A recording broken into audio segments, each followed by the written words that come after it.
Սիրելի բարեկամներ, այսօր մեր հեռուստահանդեսի հյուրն է երիտասարդ գրող նովելիստ Aida Zilelian-ը.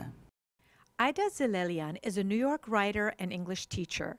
Her debut novel, The Legacy of Lost Things, tells the story of an Armenian family who immigrates to Queens, New York, and their struggle to assimilate to American culture. Her short stories have been published in over 25 literary journals, including BHP's Transfusion. Even before acceptance and publication, The Legacy of Lost Things started attracting national attention. In May 2014, it won the Minas and Kocharyan Prize in Contemporary Literature, an annual award that recognizes and encourages the literary works of talented writers in North America who are of Armenian ancestry or whose work has an Armenian theme. Currently, Aida is on a book tour promoting her novel, which includes stops in New York, Los Angeles, and its surrounding areas. She will also be available on Wednesday, April 29th at 7 p.m. at Barnes & Noble, 150 East 86th Street at Lexington Avenue for a book signing. Aida, thank you so much for coming on our show to talk about your new book, The Legacy of Lost Things. This is your first published debut book. I know that it's always a very exhilarating experience to take the book out and to begin to talk about it. My first question to you, what is the book about? Without giving much, because obviously we want our audience to read the book, but what's the premise? The book is about an Armenian family who comes here and assimilates to this culture or tries to. And it's about a young girl who runs away, whose parents have to go looking for her, and when you read the book you'll realize why she runs away and how it all connects to each other. Would it be fair to say that it's a story of a family, that it's a story of a relationship? How would you summarize, what's the gist of the story? The gist of the story is that it goes back from one generation to another until we get to the heart of the matter, which is why this family is so dysfunctional, why they struggle to assimilate to American culture, and why this girl runs away. Mm-hmm. So it's a family that immigrated a few generations back. In the 70s, they come here and they move on to have two girls. One's name is Araksi and the other's name is Sophie. You, of course, grew up in New York. You grew up in Queens. I did. And clearly, from everything you're saying, perhaps there's no direct connection, but maybe it would be fair to say that some of these experiences kind of went through your own filtering and came out into this book. How much of it is autobiographical? Well, everyone always says fiction is thinly veiled reality. So I would say that a lot of the family members in this book are a reflection of the characters who I grew up with. My mother and my father, namely, as well as my sister and everyone else you meet in this book. However, the events are very different. The events are events that could have been had things turned for the worst. The book is called The Legacy of Lost Things. Why? Why is this title? It's called The Legacy of Lost Things because each character in this book loses something and creates a legacy of that loss. The father loses his pride and his self-respect. The mother loses the man who she really wanted to marry. Araksi loses, and she never had really a family, and that is something that she struggles to have. And you will even see the characters such as the grandmother, you will see the sister, the older sister, the younger sister, and each perspective, each chapter is told from that perspective. And that's when we really begin to understand the characters, to sympathize with them. Maybe they do things that we don't forgive them for in one chapter, but when we read about them in the next chapter, we understand why they have the flaws they do and why they behave the way that they behave. And they all lose something, and that's why that's their legacy. When we were having a conversation before this interview, you said something that struck me as very interesting. You said that, you know, because obviously we are right now in a period of 100th anniversary centennial of Armenian genocide, and when I asked you if there is any connection, you brought up a very interesting point that I would like you to elaborate a little bit on it, that perhaps some of that violence that the main character's grandfather has experienced as a survivor has transferred. And in your point, you said that very few authors, mostly they focus on what happened, but very few are thinking as to how did it affect others. Let's talk about that a little bit. I really feel strongly about the fact that the genocide still impacts us for many reasons. And we have so many works of nonfiction. We have the survivors and their account of what happened. But I don't think that what is ever accounted for or is ever really looked at is how the genocide affected the next generation and the generation after. And even me and my grandfather escaped from the genocide. He was orphaned. He lost his whole family. He was 4. He went from one village to another. And he was not a happy man. I mean, I never met him, but I know that he was not a particularly happy man. He was a very frustrated man.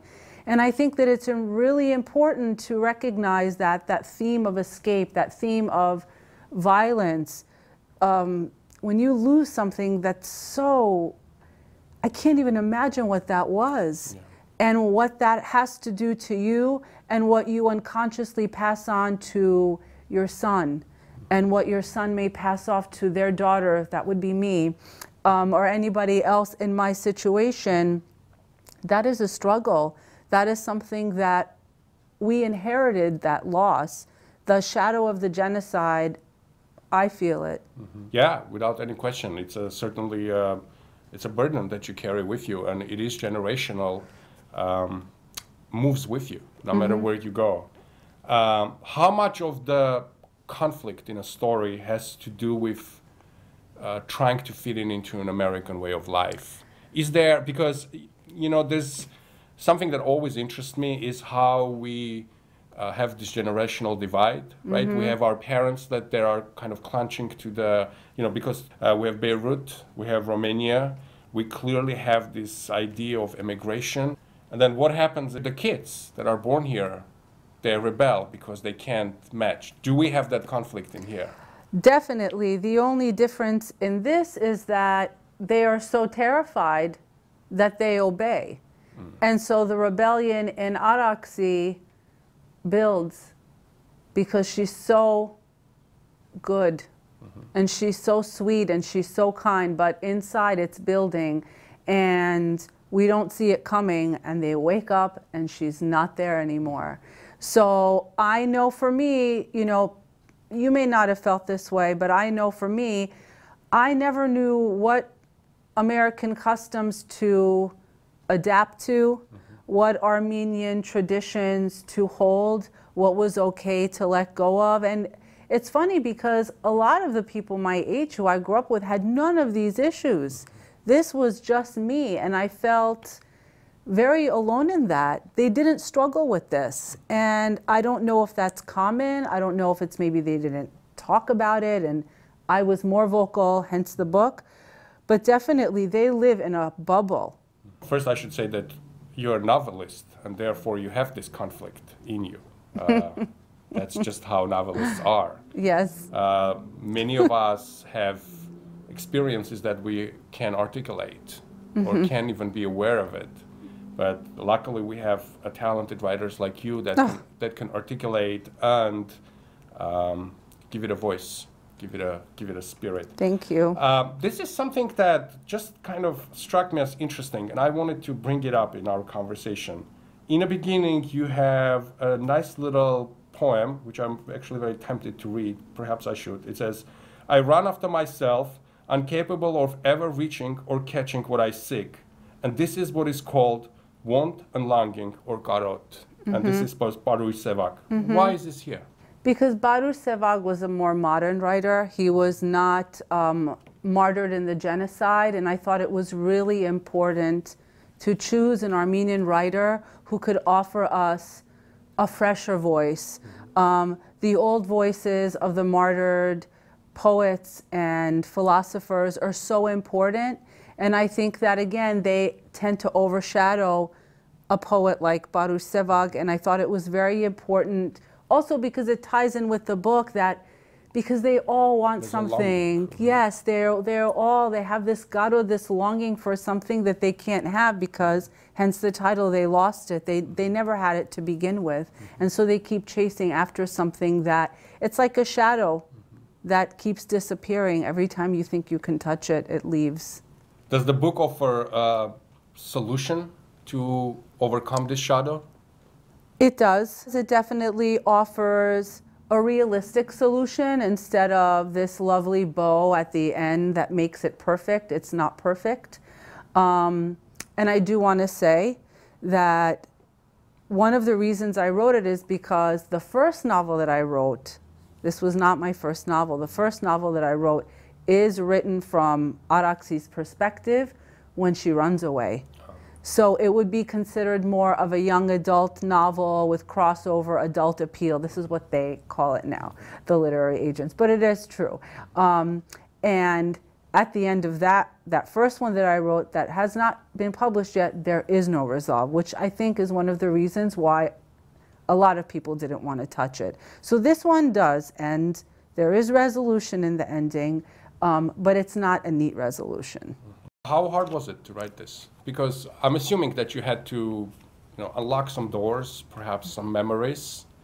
I know from my own personal experience, working on films, that it's quite challenging to sometimes kind of face some of that psychological reality that we all carry with us. As much as I can claim that it's not about me and the people who I love in my family, the characters do have the flaws of those people. So it was really important to write, but it was the hardest thing I've had to write.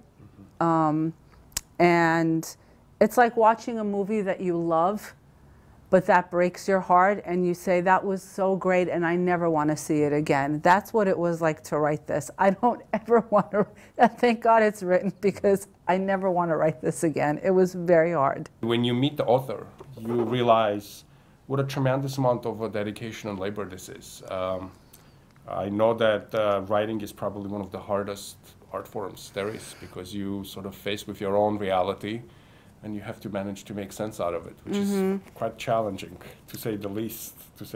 It is. So now the book is out. Is it out already on for purchase, or is it out on Amazon? Where can our audience find this book? It was released on March 3rd of this year, which is very exciting. I've had the book release party. You can purchase it on Amazon, on Barnes & Noble. I think it's even sold on Target. I know the local bookstores in Queens will have it for sure. And there will be many literary events coming up where it will be sold as well.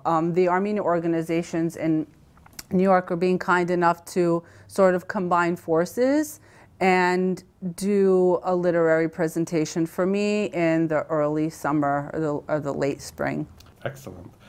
And finally, if it's not a secret, I'm always curious what the artists what they work on now. Is there any new projects coming from you that we should anticipate? Well, I have two different novels that I'm working on right now. One, and I like to do this, is a continuation from a character in this novel, but 10 years after. Because what I like to do is, I have a whole character tree. Sometimes they make appearances in one story, and sometimes they are the main focus.